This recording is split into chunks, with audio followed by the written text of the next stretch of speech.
has won the Georgia Senate special election race that was much anticipated for the past month after it was decided that it would be heading to a runoff since neither candidate got 50% of the vote, and Warnock prevailing as was becoming more and more likely as some of the more recent polls came out.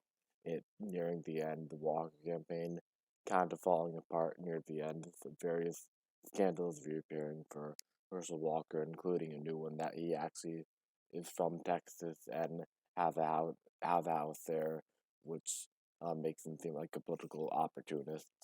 And so Warnock winning every major network has called this race, in which was a pretty early call. There were some speculation that it would take some days to know for sure who would win this race, but now we know for sure all major networks have called this race. Raphael Warnock will hold the seat. So this means that Democrats have uh, kept their seat and now have a 51 seat true majority instead of being in a tied Congress with Kamala Harris as their friendly tiebreaker when necessary. This means that either Joe Manchin's vote or Kirsten Sinema's vote will become irrelevant on legislation that needs a simple majority. Those two um, main people who are constantly blocking some of the Democratic bills that they try to um, pass through. So it's another loss for Donald Trump here. Herschel Walker carried to the Republican nomination by Trump, and continuing a common trend that we see during midterms of Trump candidates just losing.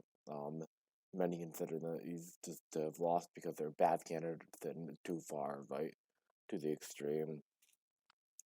We saw earlier in the week, early voting went very well for Warnock, and the question was, can Walker's election day votes make that up? And the answer is now no. Herschel Walker has conceded this race. Raphael Warnock giving a victory speech, as this video would show.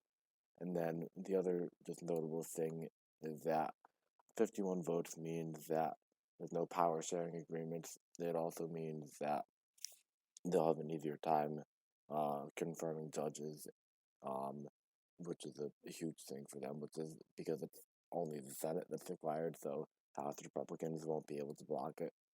So, a massive win for Democrats here, and one that was partially expected near the end of the race, but definitely down to the wire. Good for people who want their answers early. That this was called very early, more early than expected, and Raphael Warnock will be back in the U.S. Senate.